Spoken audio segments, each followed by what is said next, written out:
the Intelligent Idea Talkers podcast.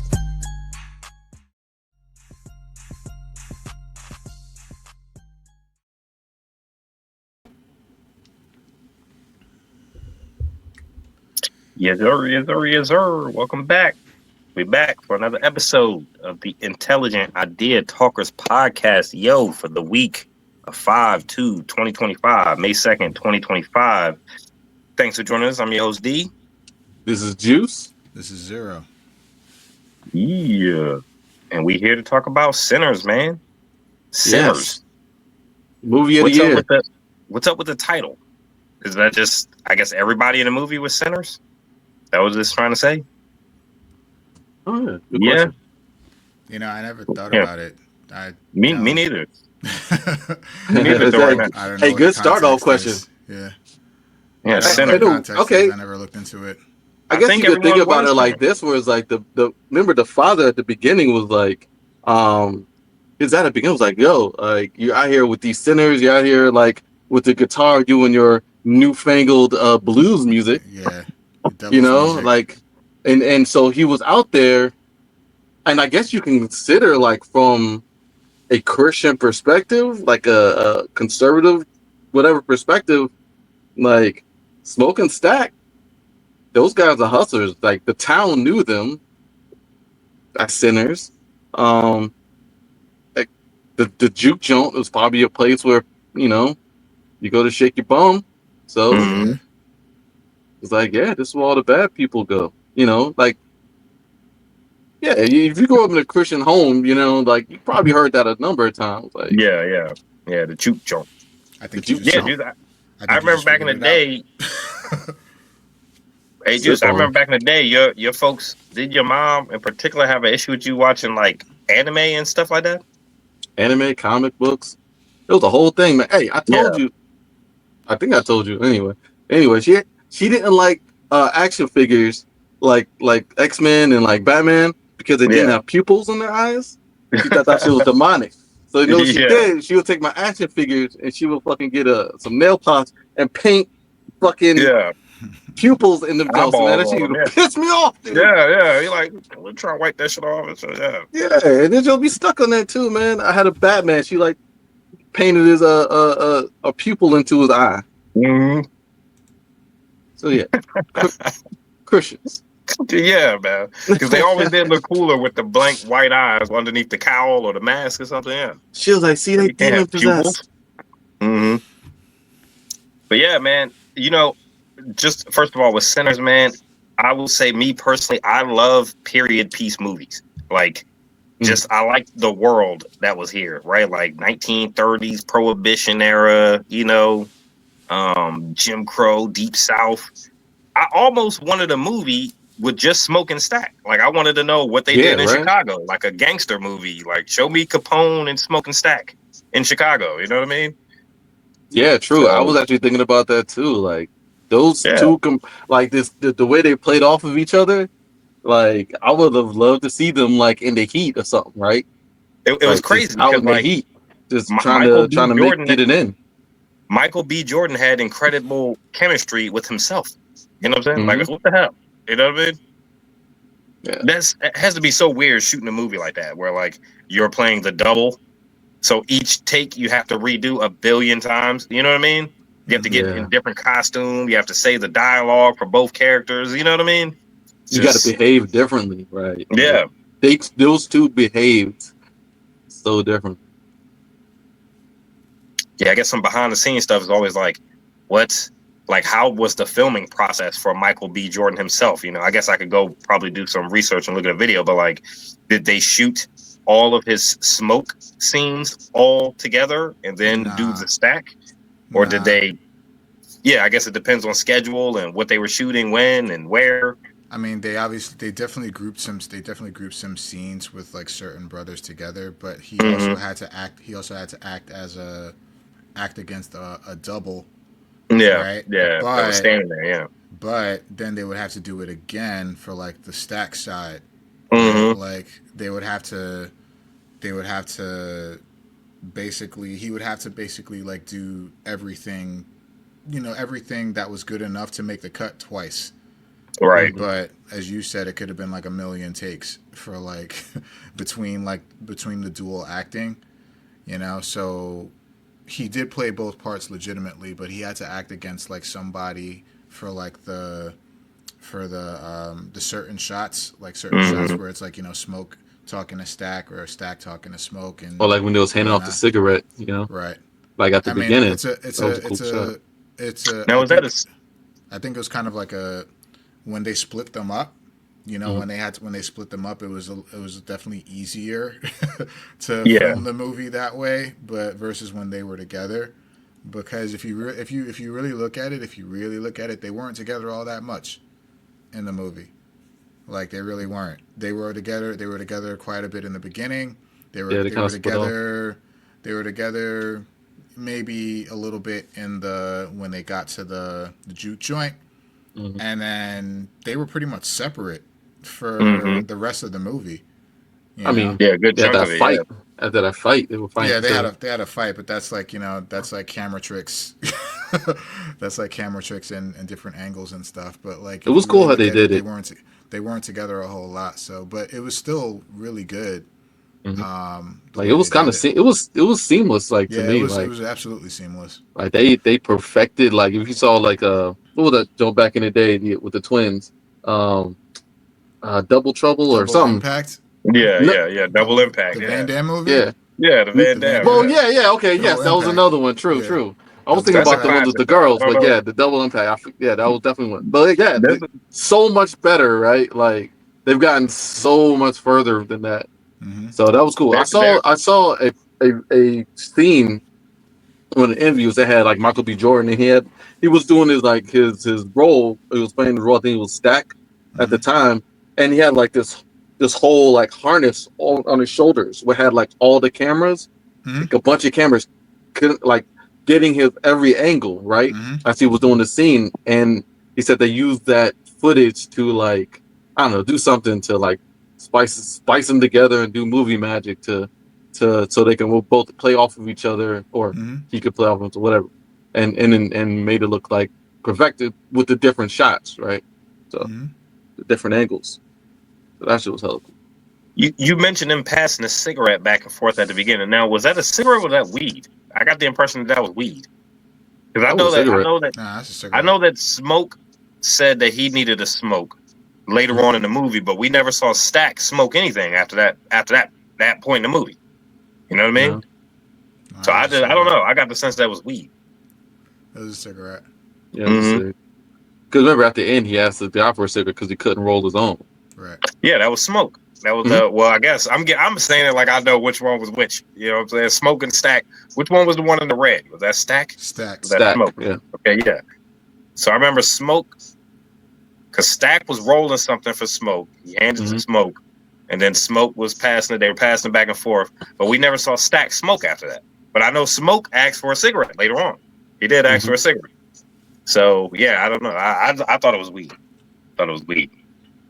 Yeah, he did roll up in the white papers, you know. But that's how they did it back then. It was what 1913, 32, something like that. 1930, 32. Yeah, it was 32. Yeah, prohibition and all that stuff. Yeah. Yeah, so it was like, you rolled your own. If you had it, you rolled your own. You know. I swear, I wanted to see a 19 because I love period piece movies like Road to Perdition or like Master and Commander, or you know, like Django. Any movie that's like in a period in time, and like I wanted to see a movie with Smoke and Stack in 1932 Chicago. The running liquor for Al Capone on coming out the South. Yeah, you know what I'm saying? Like I was like, damn, I could watch a whole movie of these two guys, man. Or they mentioned they were in a war, so were they talking about World War I? Because he said he was an Army veteran. Right? I was looking that up, trying to figure out what war that was. I think it was World War One. It would have had to been, because World War II hadn't happened yet, at least from America's side. Yeah, no, it was pre-World War II. Yeah, that's wild. Yeah, and who was the white lady? I was so command. You know, black women love Michael B. Jordan, right? When that white lady first walked up and he kissed, or they didn't kiss, but you found out they were in a relationship. I definitely heard a couple grumblings in the crowd. What? You know? So really? Damn. It was some black women sitting in front of me. And I guess they kind of tried to smooth it over a little bit by saying that one of her grandparents was half black in the movie, right? So yeah. So she had she was like one of the house, house Negroes. So yeah. What was her name? I can't remember her name. Mary. Mary. She was cute though. And I am glad that she was at least half black because, and I know, I'm just saying, she's like in the moment, black. in the moment of the movie, we had seen nothing but black faces on the screen, which was except for the guy who sold them sawmill. Mm-hmm.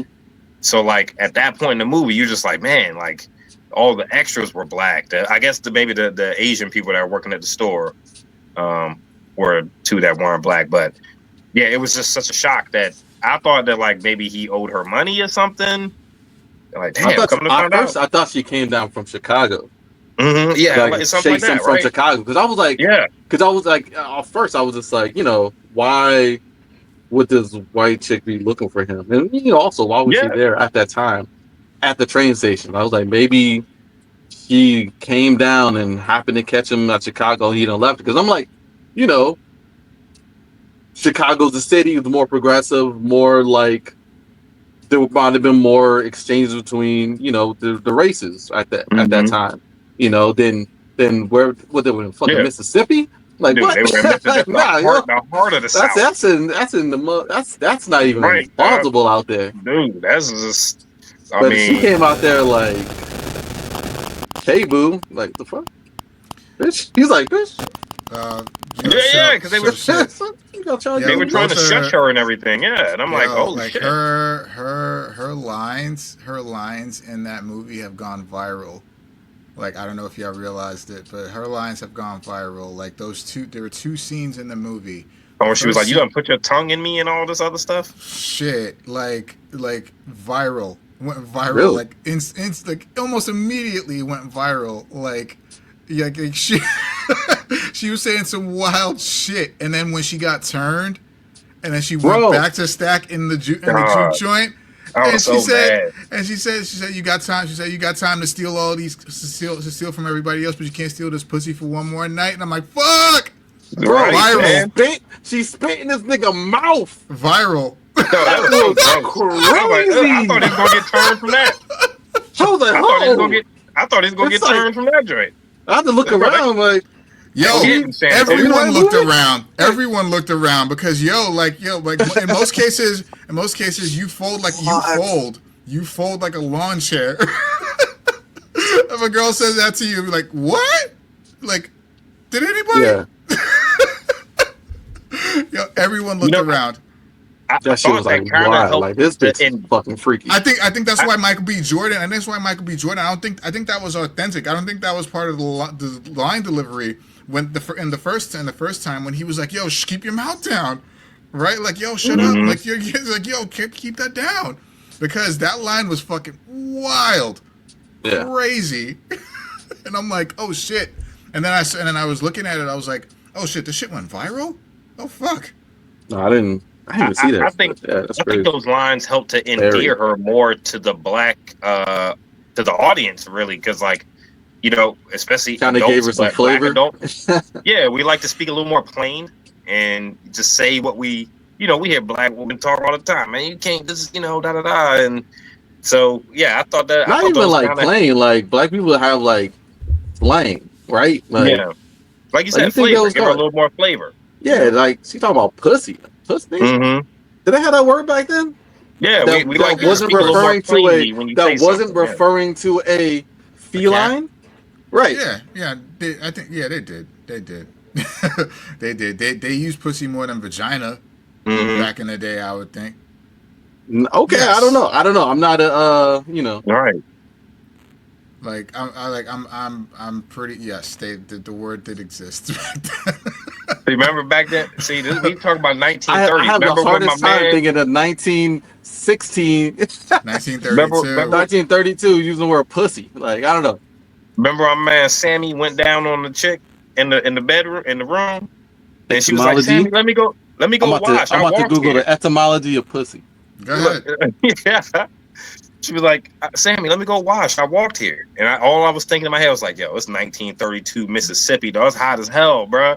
Like, I don't know, man. You might want to let her go to the washroom, man. Come on, bro. Holy Like, shit. let's be reasonable about this, man." No. I mean, I'm pretty sure. Yeah, times were different back then. Like probably couldn't wash themselves as frequently. Shit, dude. Right. You Bro, real talk. They talking about like 1879. Yeah, man.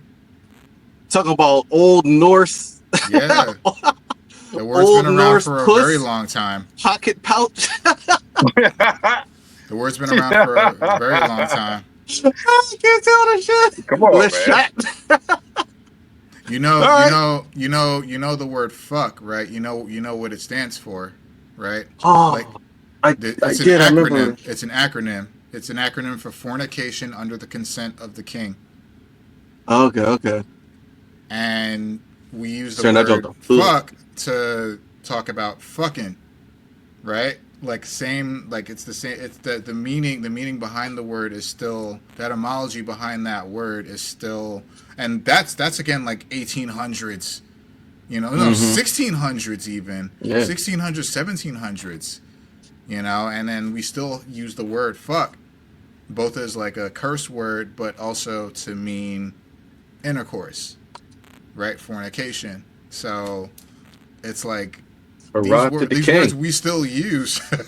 These words we still use to this day. The king was like, These old English words. The king was like, the king ain't do much, but that motherfucker was like, he's like, I'll allow it. So you can do. Go ahead, get that. Ye old English. You said fornication. Right. Okay, let's talk about the vampire, man. What was that guy's name? Remick? Yeah, Remick.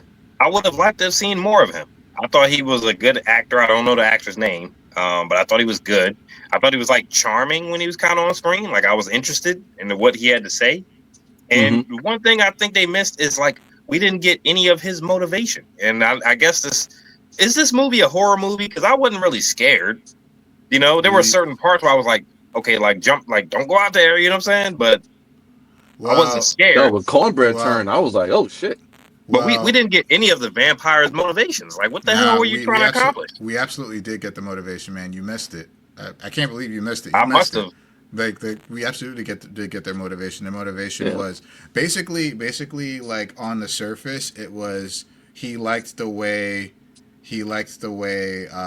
Sammy, like he liked the way Sammy sounded. He liked the way he played his music.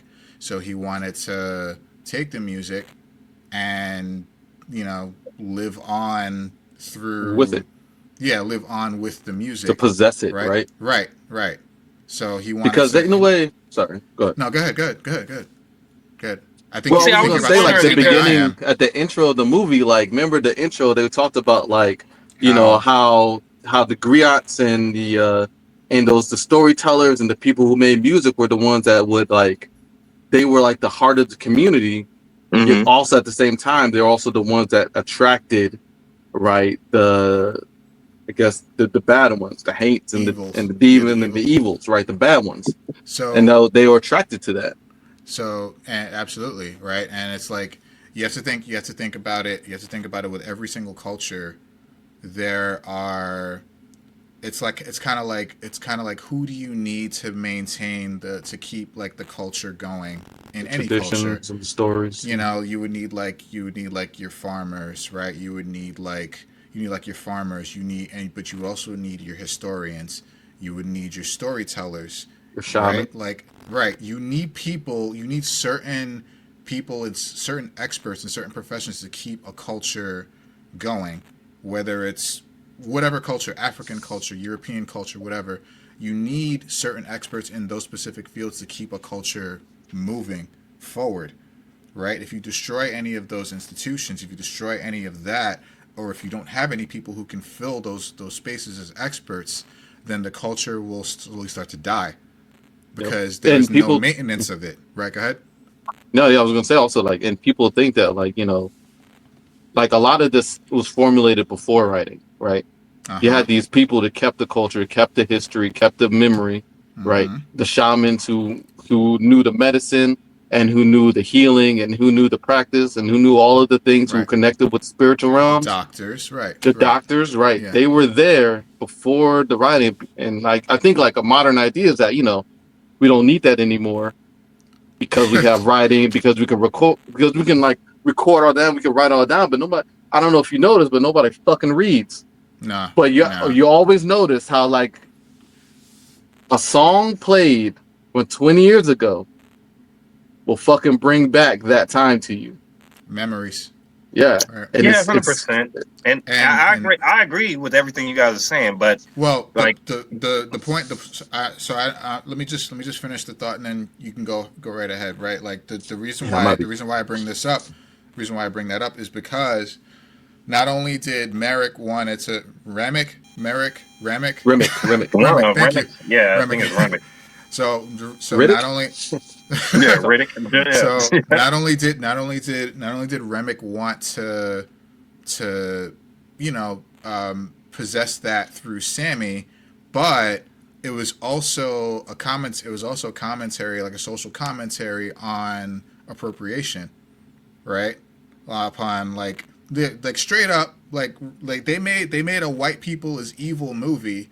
It was pretty thinly veiled to me, but like they made a all white people are bad movie in disguise here, right? And this was straight all up. White people were bad.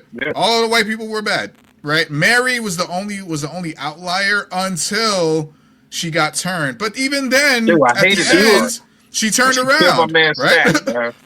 Arguably, she only turned because with she the was other white people. Because she went out there with the other white people, right? Because they were like, "Oh, white person to white person," But anyway, on the surface, it was about like Remick's actual motivation, but deeper down, it was about appropriation, about white people appropriating our culture, black people's culture, all other cultures too, right? And trying to make it their own, and that was the motivation. That was like that was the largest part of the message behind this movie. So his motivation was absolutely there, and that surface level and a deeper level, that's what it was. I agree with you for the most part, but some movie formulas for me personally are tried and true, and sometimes it just takes a couple lines of dialogue to explain things, and instead of like inferring what his motivations could have been, I would have liked them to have explained it on the screen. Remember the Indians, they didn't. They did. Remember the Indians when he first showed up to the white people? He straight up said it. Remember he said he was there for Sammy, but they never. Why? They never. You had to deduce what he wanted with Sammy. Yeah, they right? did say it. All he said was he wanted Sammy's music. Tell me why you want Sammy's music. Don't let me figure it out on my own. That's, for me personally, that's one of those movie things where like sometimes just a couple lines of dialogue to explain it. They did. Okay, so you want so what you wanted? You wanted them to be like, what would he do? Hang on. Remember when he showed up with the music if you had it? Remember when he showed up with the Indians, right? So were the Indians playing music? Was that why they were hunting him? Because was his motivations music then? No. Because where did Remick manifest from? Like, why was he there? Just to steal music from generation to generation?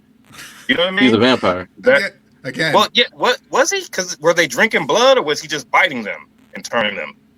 I guess he was a vampire, right? Because maybe not in the traditional sense of I want to suck your blood, but they were I don't vampires. know. I know they were. They said they were vampires, but to me, it's just I wasn't quite clear on what Remick's motivations was. I remember he said he wanted Sammy because Sammy was the music. But in that case, the white people, when they rolled up, they had their own music. Remember, they had the banjo and they now it was country, it was white music, and to that, but they had their own culture and they had their own. So to that, even during the musical number, he did a jig to an Irish. Didn't he do an Irish jig or a song? Hey, that was cool. I was jamming on that one. That was cool. I was jamming to their banjo music too. Yeah, like when they were trying to come in the first time, I was like, oh, and even the cast, they were like, oh, this is kind of cool. Good. Right. This is kind of good. Like I was jamming to that too. But at the end of the day, it's again. So it's about the power behind the music, right? Their music was fine. But Sammy's music was next level. Like next level. The ability to conjure spirits, which they explain at the beginning of the movie. Right? Some people have an ability so strong that they are able to conjure spirits of the past, spirits of the dead, and spirits from other places, which they were alluding to the vampires, monsters, whatever have you. It's about the power. It's about the power that the art holds. So to answer your question about the Indian people, the Native American people, no, it wasn't about their music. It was something about their culture that they were trying to take, so that they could live. That they could, I guess, expand their own culture or live through that culture. And again, it leads to that appropriation. Talking about wait. Remick. So then Remick was trying to. Yes, Remick. Yes. He wanted to use that. Yes. So then at the end of the movie, Remick explodes in a big fiery fireball. Now all that appropriation of the culture is gone. So he survived all these times. It was manifest to just explode in sunlight and daylight. I think everybody died. I don't know. No, I thought it kind of missed the mark for me personally. Stack and Mary survived, and Stack and Mary. Right. I didn't get that either. Made peace with Sammy, with older Sammy. Yeah. Right. So, and again, it was because, and thinking about it, Mary in the context of the movie, Mary was, one of us too, right? Stack was one of us, and Stack and Mary didn't want to harm older Sammy, right? They didn't. They left him alone. They were just like, yo, like, you don't have long left, and I can make you live forever. And he's like, I don't want that. It's like, all right, you be good. It was really nice seeing you again. And so I was like, oh, that's nice. But like because they were different from Remick, it's not the same thing. Maybe they were feeding off of Sammy's music this whole time, which is how they kind of stayed alive. I didn't get the end. I was confused. They're vampires. They live forever. So they didn't get caught in the sun when everybody else did. Did we see them escape? I think we did. Yeah. I don't know. Yeah, I was just a little confused on Remick. So the Indians never came back? That is a good, cool part of the lore, though. Like, I don't know if you guys... So we've seen, like, a lot of different vampires. And, there's always, like, a lead vampire, they say. Like, if you think about, like, the old Stephen King Jones. And there's always, like... It always goes back to, like, the Nosferatu, the main dude, right? Yeah, Dracula, right? And so, like, this one, they had... Like, the way he had those two... white people like playing, like you could tell they were kind of puppeted. He had puppeted those people. Right. I thought that was well done. And that was really cool. And I think in a way, if he had Sammy, like he knew everything about the Chinese shop owner lady when or her husband. Yeah, right. He knew. He had the language. He had the memories. He knew everything. He was harvesting everything from them. And so, if he had Sammy, if he was able to get Sammy, he would get whatever and he would get his ability, and his memories. Like his ability, I would say, is unique. That makes sense. Yeah. Because, like, like we think about like what are the artists? Like, there's a bunch of musical artists, right? But who are the ones that make it? I'm not saying everyone that makes it is that particular talent, but the ones that make it and the ones that have like a universal appeal, right? That's not the 1% of the 1% of musical artists, right? And it's arguable that Sammy would be one of those because he ended up leaving. He just dipped after the end of the thing. He ended up making a whole career, right, as a famous blues artist, traveling, right, as a black man in 1930, whatever. Well, right. at this time it was like 1990. Well, yeah, at the end it was 90 in the 90s when he popped back up, but like he went his whole life just playing music, and it's like he was one of those particular, he was one of those unique spirits, right? So if Remick could have gotten that, you know, then he would have been able to conjure and do music. Right. Generally speaking, it's about the power that Sammy's skill held. Right, the power to conjure, the power to control, the power to influence. Sammy was able to do it through his music, and it's innocent, right? Like he didn't know or think or like when he was playing the guitar. Yeah. Can we talk about the scene? The scene now. The scene. The scene. The scene. Yeah, the scene that summoned. So right, because that was the scene that summoned him. Right, so when he's standing there and he's in the middle, and what's his name? The old dude. I forgot his name too. Yeah, he called him up. He was like, "Yo, this preacher boy," and then he started playing, and everybody was just immediately all in. He started singing, and everybody locked in.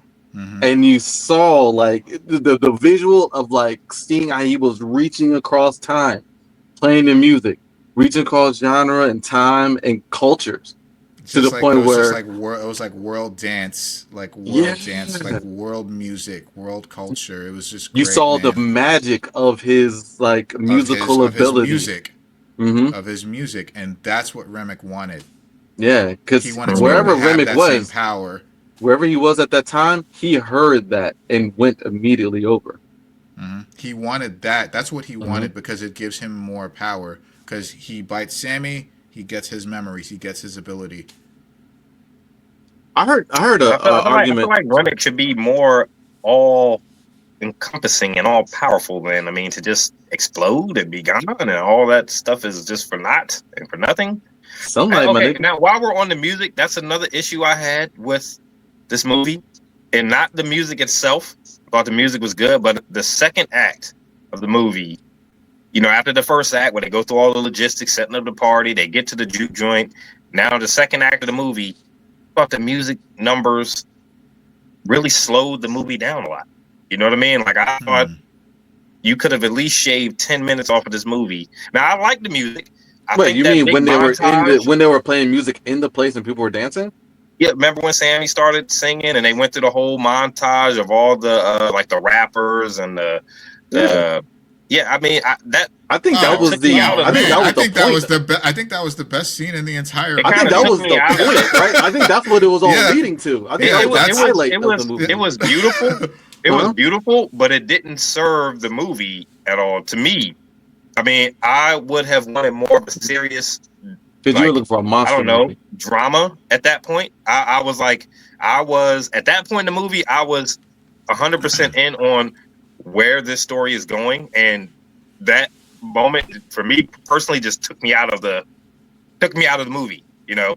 And then you keep going down the vampires doing an Irish number on the side, and I was just like, what is this, like, you know? But those are my only two gripes of the movie: the vampires' motivations, and then that music in the second act.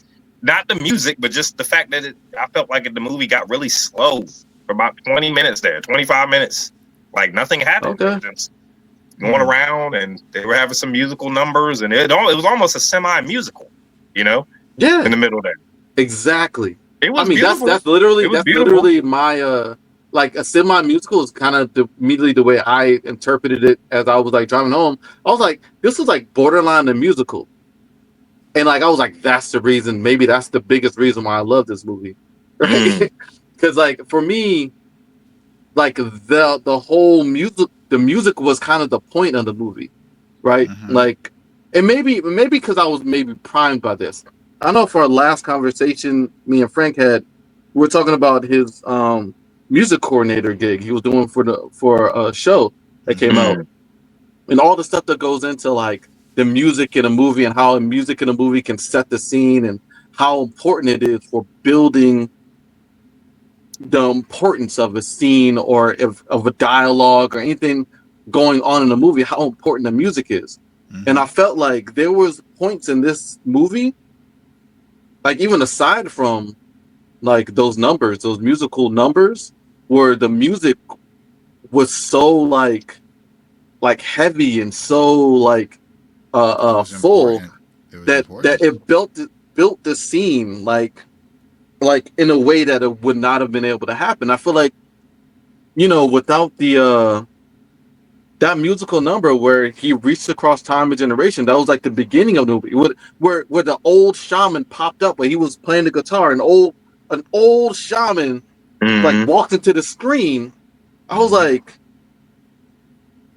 it was a depiction of something magical happening, right? And without the magic, it would have been, without us being able to see and experience that magic, I feel like I would have been more confused as to why the fuck a vampire would try to break in. No, I would have been more confused by a vampire trying to break in to steal what? A guy playing the guitar? Are you talking about like magic for us as the audience, or magic for them in the movie? I think he means in general. Both. So I think for both.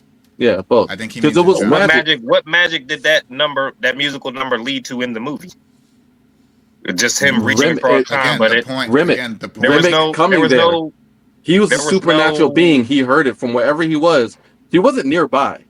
Like he heard it from where he was, and that music. A supernatural being. He was on fire when we first saw him. He was definitely supernatural, but at that point in the movie, I don't see what. Now, like I said, that montage was beautiful, but I don't see what it added to the story of the movie.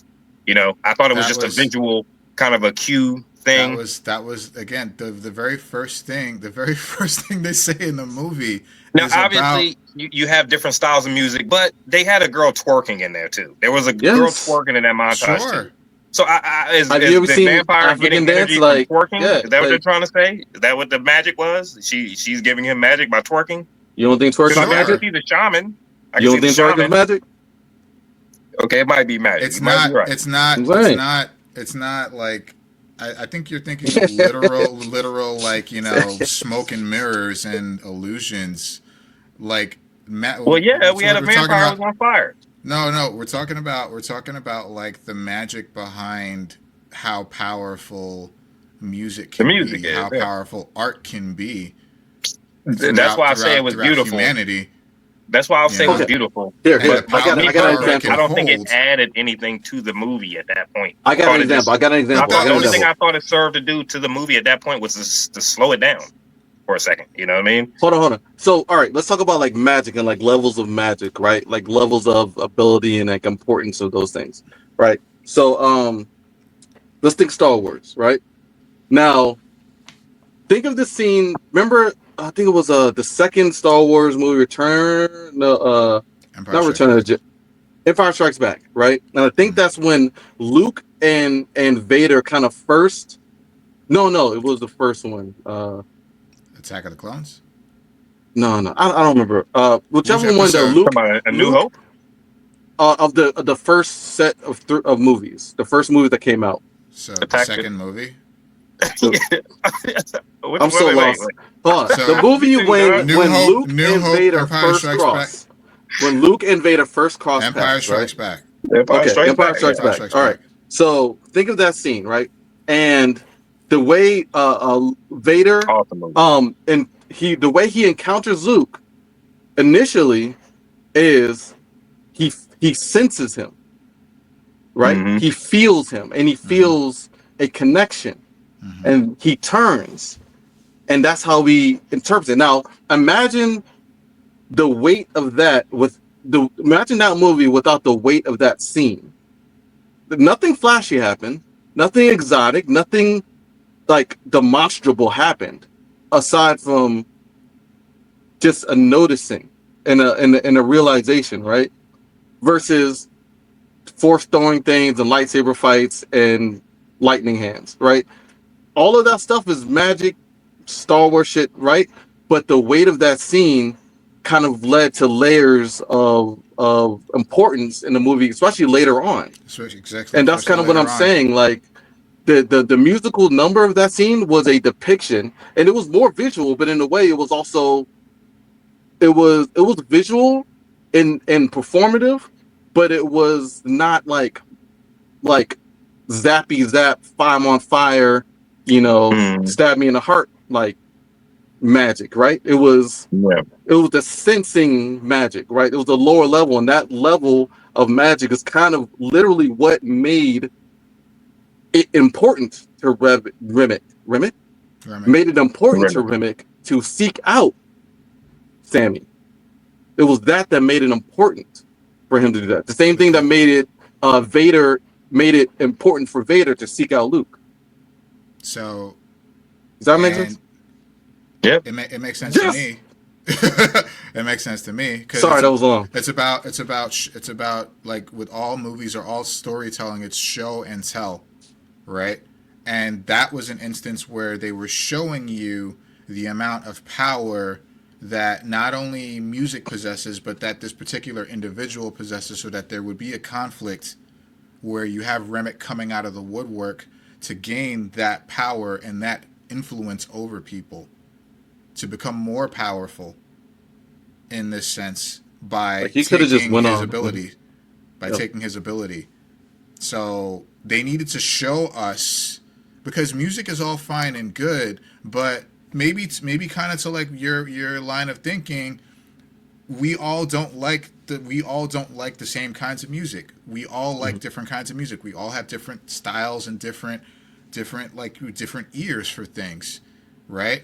But in this instance, in this context, the Sammy is able to play music so beautifully, and so beautifully that it emanates throughout the culture, throughout generations. It's something that can be heard through time, through space, and it can call together all sorts of people. It's why we appreciate music. It's why we appreciate classical music. It's why we appreciate music that's before our time, right? Because if we listen to it, if we listen to it and it sounds good, and we really start vibing with like a certain like type of genre or song, it really it puts something in here in all of us. Every single person in this world can vibe with certain kinds of music, and music makes us feel things. It's very powerful, and they needed to show us this example in this way for this movie, for it to make sense, for there to be a reason why the vampires wanted to come out and appropriate this power for themselves. Also, I just thought about this. Oh, I agree. All right, what's the best like life for a vampire, right? Like the best life for a vampire, to have your prey come to you, right? Yeah. It's like to be able to call them like a siren. To call them like a siren, like straight up and down, man. Like, just think about that, John. Imagine just being like a rock star, and you're just like, send up the next batch of victims. Yep. And that's how it would be.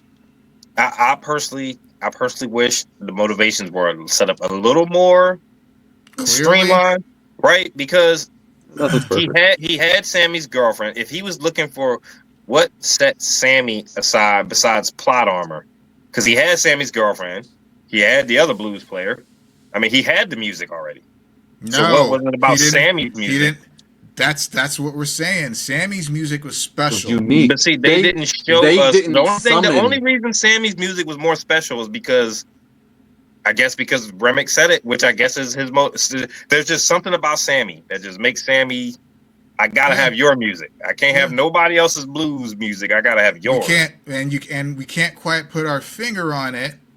But it's like, again, why do we like the certain types of music that we like? Why do we like the certain types of songs that we like? We can't put our finger on it, but to us, it sounds great. It sounds amazing, and it's something that we will listen to on repeat over and over and over again, no matter how old or current it is.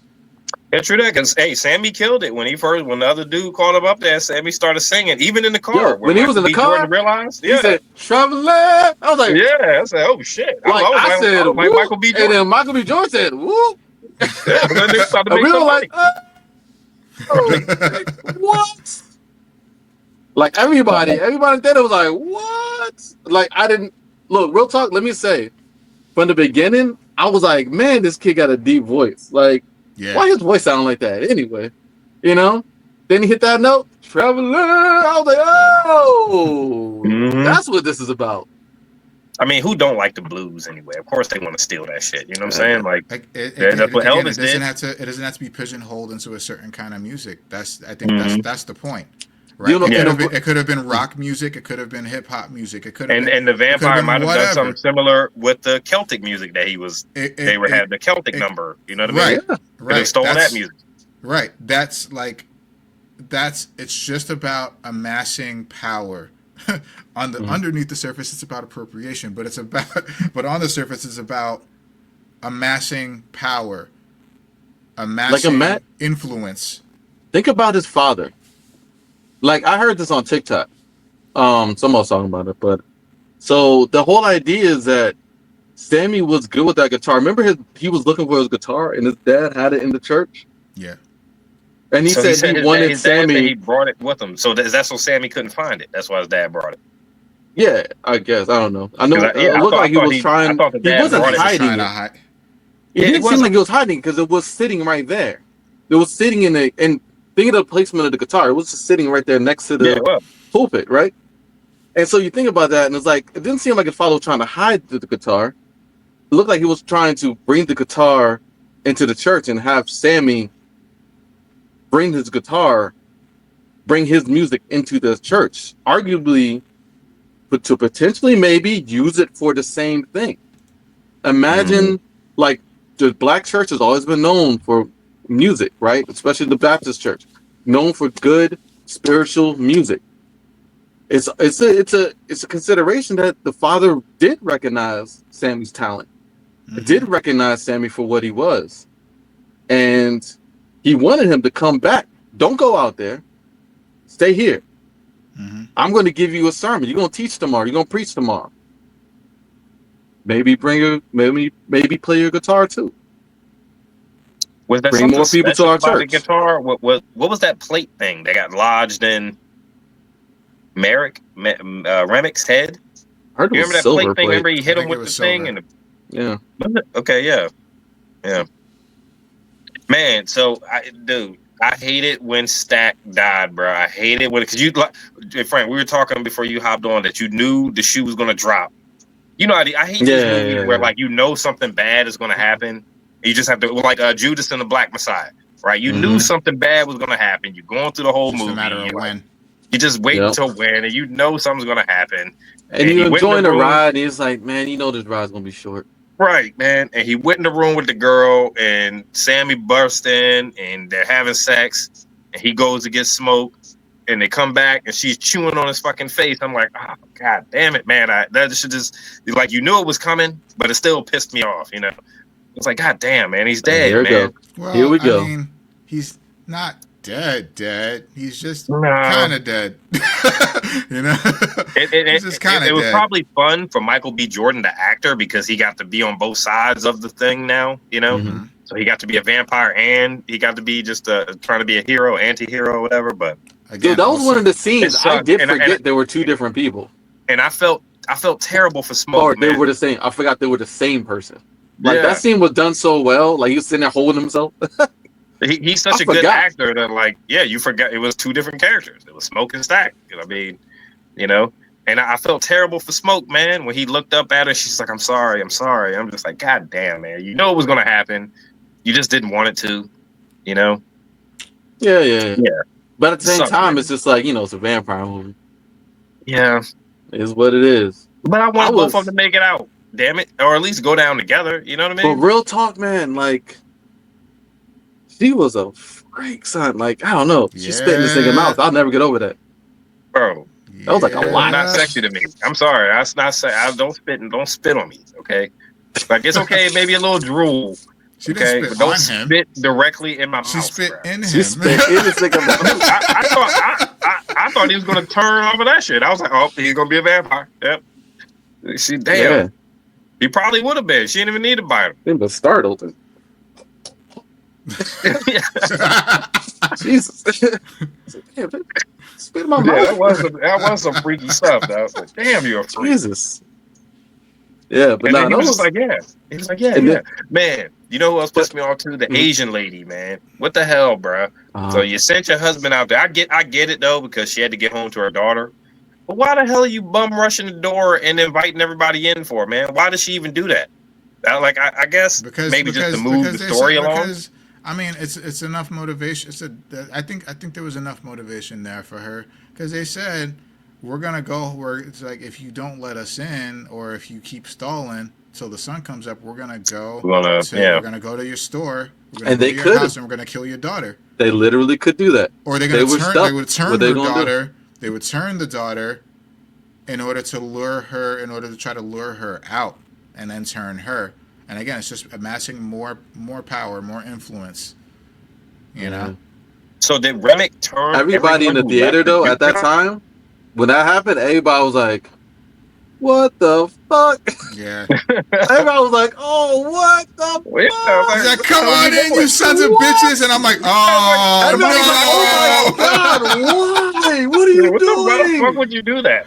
Yeah, like, no. But like in hindsight, it sucked. But she wasn't wrong.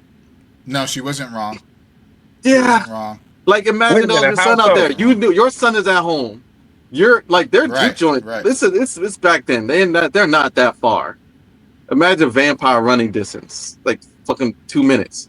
Like, he could just be like, "Yeah, I'm gonna go get your son." And especially like the daughter's father was there. Like, it's game over. Turned. Like, yeah, like he was already turned. Too. It was like she was like willing to do anything. She was backed up against the wall. Yeah. So she there was no winning for her in that situation. She figured the best way is to try to take out as much of these motherfuckers as possible before. Let me get all y'all in here killed. So yeah, this seemed like such a movie trope. It's like a movie thing. I don't know. At least them coming in. Maybe they could have controlled. They could control that a little longer. But okay. And arguably they saved the town. Right. I mean, they all died. What's to stop Remick from going and taking over? I'm shocked that like half the world wasn't outside that juke joint. Because I mean, with that power he had to turn, I mean, just you could have taken over. He was focused on Sammy. The music, yeah. He was focused on Sammy. He wanted Sammy. He didn't care about anybody else. He wanted Sammy. And the more people he turned, the better the odds were for him to get Sammy, because they operated like a hive mind. Mm-hmm. So he had the memories and talents of every single person that was already turned by him. Did everybody that left the juke joint, did they get turned? You think that's where all that crowd came from? Pretty much. Yeah.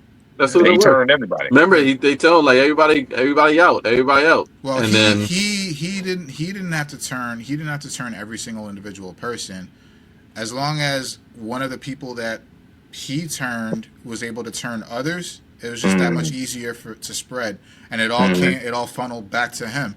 And you saw the turnaround time for the change. It was like 3 minutes. It was like a couple of minutes. Yeah. That's crazy turnaround time.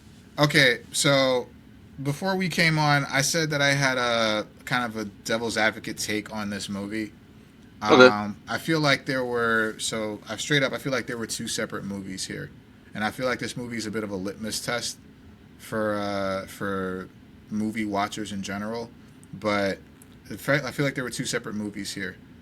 I feel like there was a movie with a message, which was fantastic, phenomenal, gold star, A+ all the way. And I feel like there was the vampire movie, which was kind of mid. A mid vampire movie. I feel like as a vampire movie, it didn't hit for me as a vampire movie. One of the biggest reasons why as a vampire movie it didn't hit is because there was a lot of inconsistency with the rules of the letting people in. So first off, one of the biggest things is that Mary, right? Mary went outside. She got turned. She gets invited back inside. She turns Stack, and then she leaves. And then she leaves. But then she has to be invited back in? Like, I thought the rule was, and I'm 100% sure of this, once you're invited in, you can go in and out as much as you want if you're a vampire. Oh yeah, true. Traditionally, yeah, that is the rule. So once Dracula gets access, it's all in. So why did she fucking leave? She could have fucking torn the place to pieces. Yeah, why did she? She could have gotten Sammy. She could have gotten Sammy, turned him, and then game over, right? Movie over. So then on top of that, so she turns Stack, right? And Stack is inside the place already, but he's asking to be let in. He's asking to be let out of the room because he can't leave the room, but he's already inside. But then, for some reason, I guess he realizes that he was inside, and he breaks the door down. Mm-hmm. And then he leaves. And then he has to be invited back in. And I'm like, what the fuck? I'm like, what the fuck is this, dude? Like, this is horrible. Like, it's horribly inconsistent. Right? So, I'm just, and I'm also the cornbread thing. I'm also kind of like weird about it. Anyway, my point is, as a vampire movie, I feel like it was just mid. It wasn't a good vampire movie.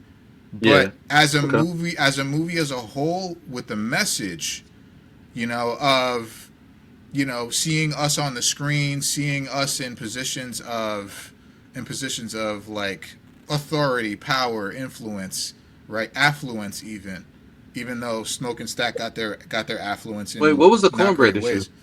The cornbread issue was with when it was Smoke. When Smoke reaches out, to give him his money, right? Yeah, but I mean, when he reaches out to give him the money, Cornbread takes his arm, but he reaches inside the house. Did he reach inside? Yeah, I thought he was outside. No, he was outside, but he took his arm from inside the house. Like, if you look, he reaches for his arm, and he grabs his arm here, and his hand was inside the house. There should have been like a barrier past the threshold of the door. He did. But then he grabs his hand, and then he grabs his arm and pulls him out. And then that's when Smoke shoots him as he's pulling him outside the house. But the thing is, when Cornbread reaches inside the house, maybe, but like when Cornbread like once you possess, you can pull. When Cornbread reaches, there should have been like a barrier that like should have like stopped him from even his hand going even inside the house. I don't know if it would have burned his hand up or it would have just been like a invisible wall or something. But that happened. Something that clearly established the rules. But like even that's kind of like a over analytical like thing. But like Mary and Stack could have destroyed everyone in minutes because they were inside the house. You think? But then they leave the house and then need to be invited back in the house. What the fuck? Wait a minute. Well, yeah, but maybe it's a reason. I mean, and we don't really know. Like, it's got to be it's probably in a notebook somewhere. Cause that's part of the issue I have, though. They are like the last two who survived at the end. They dipped when everybody else stood around. Right. They got burned up. Smoke let Stack leave. Why did those two leave? They ran. It's crazy because I just saw the movie this morning. The rest stayed Mary there. ran away. Why? Mary ran away. You see her running away, and then when Smoke and Stack are fighting inside the house, you don't see what happens. But then when you get to older Sammy, that's when he explains that he let Stack leave, or that Smoke let him leave. But that was all after the fight, though, right? That was after the fight. It was during the fight. It was like when he was about to kill him. It was when he was about to kill him, and you don't see him actually kill him. No. right? Because they cut to other stuff happening. I think because by this point, Sammy was outside, and Remick was going after him. I guess you can't really know, but I feel like if there had to be a reason, the reason is tied to their ability to leave at all. I don't know. I don't know why. Maybe that because they were the only two who had access in the house before the whole lot was invited in, and they're the only two who were able to leave the scene of the battle, I guess, whatever, before the sun came up. Mm-hmm. I don't know, but we don't have the answer as to why. So yeah, I get it. We don't, but that to me is that whole unknown is like part of the reason why I don't think this was a good vampire movie, a good horror movie even, but it was a great movie in general. Great movie because it was definitely good. I agree though. I don't think it was a great vampire movie. It wasn't scary, and maybe just for me personally, it also ties back into Remick's motivations for me a little bit. I was just a little confused onto what the vampires, like what they exactly were, and then just to end the way it did, kind of felt a little anticlimactic almost. You know, like there wasn't enough of a big boom pow at the end. You know, he just like, killed the KKK in a gunfight. I'm sure that wasn't enough for you. I'm talking about the vampire. I'm not talking about the KKK. We ain't got there yet. I'm talking about the vampire. I'm talking about Remick. In the sunlight. That's how the vampires always die. Yeah, but he's been around for generations, hundreds. You didn't know the sun was coming up. You didn't know that, like, that was you got Sammy. What was the plan? Those motherfuckers are classically and famously forgetful when the sun comes up. That can happen to fucking every vampire. They're usually asleep. Yeah, they get amnesia. Them motherfuckers is like, oh shit, the sun, yeah. Oh, and you also got to look around. You also got to look at it. Maybe Remick was aware, but like he's this close to getting. Yeah, true. He's and they're creatures of impulse. Sammy. Right, very much so. Very much creatures of impulse. They're like so the close. Creatures of impulse, right? Like he was this close to getting Sammy. He was right there. He's like, I'm gonna suffer through this for like a few seconds more. I'm shocked they never went back to him, and I'm shocked these guys never showed up to the juke joint. I thought that was going to be ultimately how they got out of that situation in the juke joint. But what happened to the Native Americans? What happened to the Indians? You know, remember they showed up to the people's house, and I hope you didn't invite them in, and because they seemed like they had some kind of insight as to what they were chasing, right? And I thought that at some point they were going to show up to the juke joint to lend a hand, you know, and it just never came back around. So I thought the movie definitely had some plot flaws a little bit, but you know, I like the movie. Arguably, some would argue, and I would be one of them, who would argue that like a good story has, like a good overall story has space. Right, has space, has some holes. Not every fucking question is answered. Not every line is like, you know, not every like wondering of like where did this come from is answered. Like, or maybe they answer it, but they answer it in like subtle ways that you just haven't picked up on yet.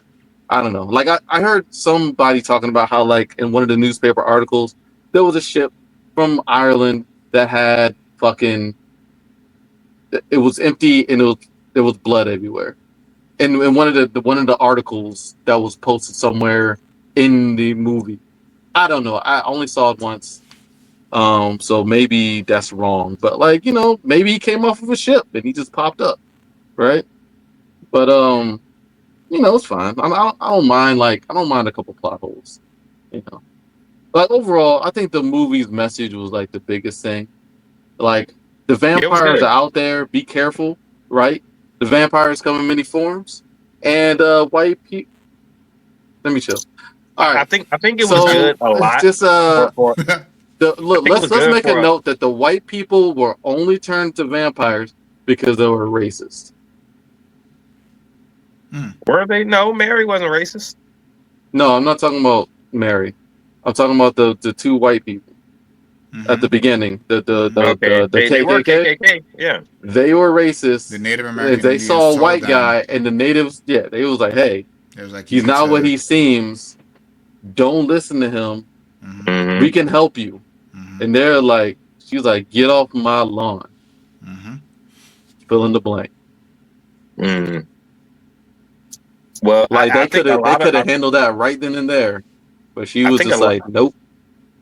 A lot of our enjoyment of this movie, I think, came from Michael B. Jordan. I mean, this guy is just in a space right now where like he can't do any wrong. You know what I mean? As far as movies go, like he's such a draw to the box office, especially for the Black community. Like we will give any project that he works on a chance because his name is associated with it. You know, like does this movie work if Michael B. Jordan is not the star of it? Yeah. Like say they have I don't know, any other good actor. Yeah. You know, it works. It'll still does work. it? Yeah. I think Michael B. Jordan just has that kind of. He showed a lot of acting chops in this because he's got a lot of star power, but like yeah, right. And he's gotten better acting. Yeah, and he's got range. Yeah, like I wouldn't say not always. I wouldn't say the movie doesn't work without him though. Like the movie could work with literally anybody else in his role. Like really. You put Jonathan Majors in his role. Put Jonathan Majors in his role. Yep. Put Jonathan Majors in his role. I don't know. Yeah, I think Jonathan Majors is a way better actor than him. way better actor than him. Of magnitude better than Michael B. Jordan. I can say that. And I love Michael B. Jordan. I can say that off of the fact that Jonathan Majors played Kang. And he showed even in Loki, and he showed a lot of range in Loki, right? Like he was. Yeah, did you see Lovecraft Country? No, but I heard that was good. Lovecraft Country is great. That is the definitive. But Jonathan Majors' role. Jonathan Majors' role. That's his. I don't think Jonathan Majors has the. I don't think Jonathan Majors has the status amongst the Black community that Michael B. Jordan does. I think Michael B. Jordan is just like he absolutely did. He absolutely did. He did 100%. Like he 100% did. He was coming up too quick. Mm-hmm. Right? He's coming up way too quick. I think way quicker than Michael B. Jordan. Michael B. Jordan's been acting since The Wire. You remember Michael B. Jordan? Remember that movie Chronicle that came out? Yeah, I remember that. Yeah, that was probably I loved it, man. That was probably the first thing I saw Michael B. Jordan in. I love that movie. I'm just proud of the way his career is kind of the trajectory of his career because he's, like I say, you see him amassing star power. And I think you can put any actor in this role to play this movie, but I don't think it will have the same kind of flair and draw to the community. I think Will Smith could have played that role. Me too. Oh, see, I was just thinking about that. Yeah, I was just thinking about that. I feel like a lot of dudes can. Terrence Howard could have played that role. Put Terrence Howard could have done that. Idris Elba in that role. Could have played that role. Idris Elba could have played that role because Will and Idris both have access to the white audience as well. So I said Terrence Howard. So what's wrong with that? Terrence Howard could have played that role. But do they have the same? I don't think they have more star power. They have more star power. That's different. Will and Idris is different. Stop. Now y'all know that. Come on, man. Like, I think over Michael B. Jordan. If Michael B. Jordan's a B-lister, Will and Idris are A-listers. You know what I mean? Like, 100%. Michael B. Jordan's not there yet, but he's still a huge draw amongst the community. You Jeffrey Wright could have played that role. No, he could have killed that. I don't know. Wright could have killed that. I think he's too old. Jeffrey Wright? Too old. Yeah, Jeffrey Wright. He doesn't strike me as super old. I think he's too old for the role for what the role asked for. Okay, yeah, all right, fine. Kind of like arguably, so is Will Smith, right? Thinking like generationally speaking, I think he was a little too old. I think Will Smith is like he's just right there, kind of like on the edge of being too old. Okay. But Will Smith is pushing 60, and he still looks great for his age. You know, still look great. Okay, fair. Fair enough. Like Jeffrey Wright doesn't have the physical stances, and you need Will that Smith. too. Yeah, you would need the physical. Anthony Mackie? No. I don't know, man. No. Yeah, No. I think No. so. He could have played Michael that B. role. No. Michael B. Jordan. So Michael B. Jordan, I'll put him above With good Anthony Mackie directing? any day. Huh? No. Anthony Mackie is not there yet. He's not. I'm sorry. He's just not. Let's see. He's not a great actor. Like, he's just not. He's a very ordinary actor. He's very mid-range actor. He's got no range. He should have popped up in that movie I saw today. I don't know why, but whatever. Oh, so he didn't pop up? Because I was No. going to ask that. They were actually shitting on him. They were shitting on him. They were shitting on him quite a bit. Y'all shitting on the guy for it, right? Jonathan Come Majors. on, wait, where the fuck were I was y'all like, at? yes! Captain Claudine America- said the Captain only America. thing Michael B. Jordan has is that he's pretty. Oh, wait a That's what I'm minute. saying. Up He's a and coming heartthrob for the lady. actors. He's a heartthrob for the lady. If Michael B. Jordan is a star, Will Smith and Idris are superstars. You know what I mean? Anthony Yes. Mackie's a C-lister. He's not on the. He's not up there with Mhm. Michael B. Jordan yet. No, not even close. Not even Oh close. my god. Check on. Not even close. I feel Yeah. Ashton Sanders. Who is Ashton Sanders. What did he play in? Moonlight. The Retrieval. I don't know what that is. He was the guy in the Wu-Tang Hulu show. That's the only things I know him from. I don't know who that Well, is. see, not only just the acting job, but also the draw to He get was the the, audience to get butts and seats. Equalizer 2. I think Michael B. Jordan is in rare company right now John because of where he Boyega. is in his career. John No. Boyega? Nah. Boyega could have pulled this off. What? No. He could have pulled it off, but I don't think he would have done as good a job as Michael B. Jordan did. But he could have pulled it off. Yeah. Yes. Yeah, Like, okay, that's what I'm saying. That's what I'm talking about. The movie was not all. The movie is not all Michael B. Jordan's back. You had a lot of great. The cast was excellent. Yeah, across Can the we Cast talk was board. about that now, please? Like, I want to talk about the Keith Stanfield. Maybe I don't know. Maybe. The Keith, he's getting there. He just needs. I think he needs. I don't think he would have been a good. He fit needs the for this opportunity. role. I don't think he would have been a good fit for this role. I don't think it would have fit him. I still don't think Pedro Pascal is a good fit for Reed Richards. Fantastic actor, but he's not a good fit for Reed Richards. To me, We're going to find out in July. I feel like Lakeith Stanfield is All right. not quite right for this role. Can we talk about Annie? Annie. Which one was Annie again? Oh, Wunmi Masaku. Yeah, Wunmi Masaku. Gorgeous. Stack's girl. Gorgeous. Oh my god, dude! Oh, okay, Like the hoodoo priestess, the voodoo lady, the lady Yeah. that was the connection. Like she was, to me, she was the highlight of the movie. Like I loved her. for me, she made I feel like her role in this movie when she came in, she kind of changed the whole setting of everything. She did. She had presence. Yeah, She had presence. Yes. she made it I for agree. me, man. I agree. And her story with Smoke, like their relationship and their connection, like it was so tragic and so at the same time so beautiful, man. Like you saw that and it was like I don't know. Like when she was when she was on screen, like I was locked in, totally. Same. I was transfixed. Like when she was on screen, I was like gorgeous, beautiful. Like goodness gracious. Like I felt her presence. Like I felt that she had more presence than Michael B. I'm saying that straight up. She 100% had more presence than he did. Just because he's the main character. I thought they had good chemistry together. They did, but she had good chemistry with everybody.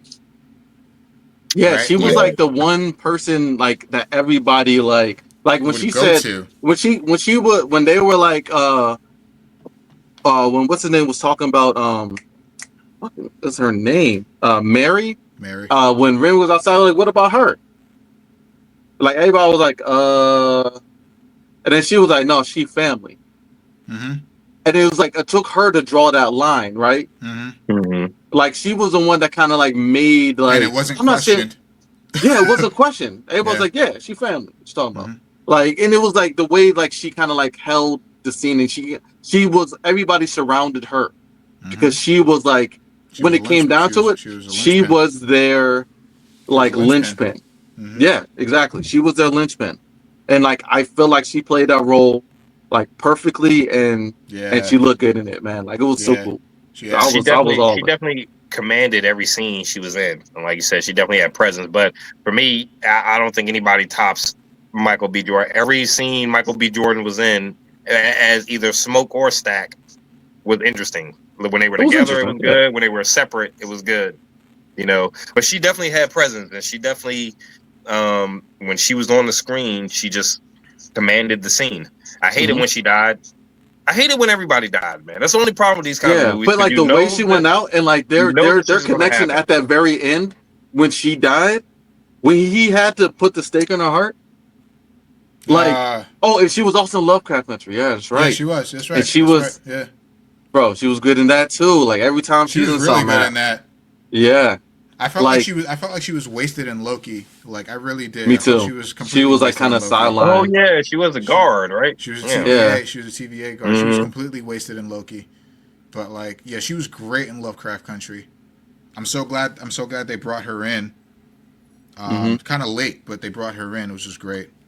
Yeah, but like I was saying, like the way, like when he had to like I'm sorry, the dynamic between her and Smoke was, her and Smoke was like, that was like the love story of that movie. That like, it was a heartbreaking love story, but at the same time, it was the love story, the definitive story of this movie, right? And it was about sacrifice and loss, and I don't know, the whole thing, like just, and then at the very end, bro. That killed like he was just sitting there bleeding out, and then he sees her, and he sees her, and he sees their unborn child. Like it was just crazy, man. Bro, I had chills. Well, not unborn, but like the child they lost. The child they lost, man. I was and there was a line she said at that time. She was like, "You put that cigarette out, you can hold him. Don't want none of that smoke to get on him." And it was like she was talking to Elijah at that moment. She was like, "You can hold him, Elijah. Don't want none of that smoke to get on him." Yeah, bro. Yeah, that shit was crazy. So that's what I wanted to highlight. That for me, her scenes. There was two scenes with her, right? That for me made this movie like the pinnacle of. I don't know what else is coming out this year, but it's for me so far. It's the best thing that came out this year. And it was the scene when she first showed up.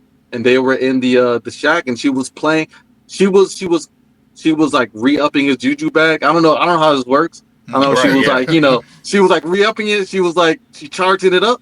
She was charging up the juju bag, and they were playing like the song was called Seance, and that song playing in the moment when they were like together was just like so charged. Like go back and listen to that song, like. Bro, like I was lifted off that, and then at the very end, like those two scenes was like it for me. Yeah. There was a line that she said. There was a line that she said that I think it was right before he was about to stab her with the stake, where she was like, we'll be together, we'll be together again soon, and I was like, oh man. Yeah, after you or something like that. But I was just glad. I felt bad because you're like you don't want her to die, but at the same time I was like, come on, bro, you do it. Yeah. Don't let her turn.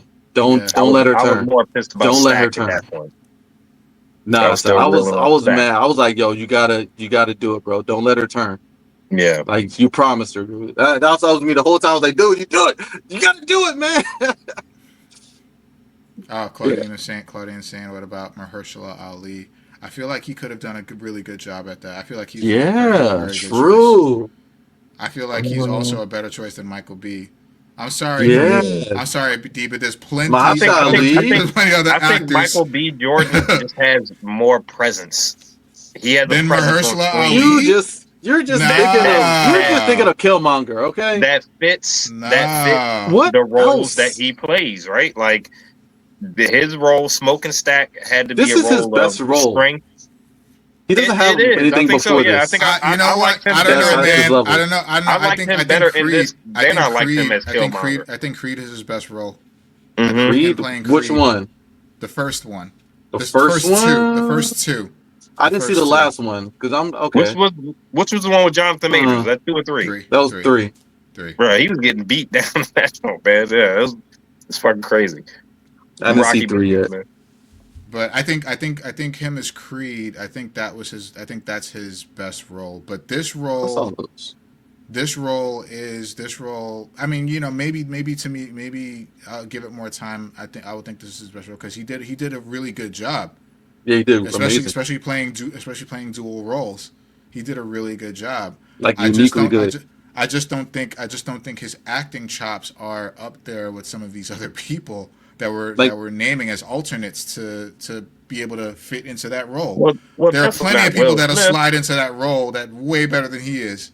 You know? I don't know. No, we're not even okay. So not even talking about superstar Will Smith or Idris Elba, but like again, Jonathan Majors. If he was in that role, he would have fucking killed it. Mahershala Ali. He would have been Ali's a good super one. strong That's a good in the role. pull. That's a good pull. Yeah, it is a good pull. Mm-hmm. Yep. There's plenty of people that could. I still think Kaluuya could have pulled it off. I think. Yes, I think Daniel Kaluuya could have pulled it off. Kaluuya could definitely pulled it off. Yep. He 100% could have pulled it off. You know, but like, there's plenty of people like you made the comment where it's like Michael B. Jordan could have pulled that shit off too, man. Like Denzel is twins, they bouncing off each other. Denzel too old. He's too old. He's way too old. He's too old. I'm saying with the Denzel voice though. Hey, it would have been. Hey, wait a minute. It would have been fucking Alonzo. Yeah. Alonzo would have been one of them. That would have been. Yeah. Alonzo would have been Stack. Yeah. And Equalizer dude. What was the name of Equalizer? Yeah. That would have been Smoke. Mm-hmm. Robert. Oh, Robert. Robert McCall. Yeah. Yep. Yeah. Robert McCall would have been Smoke.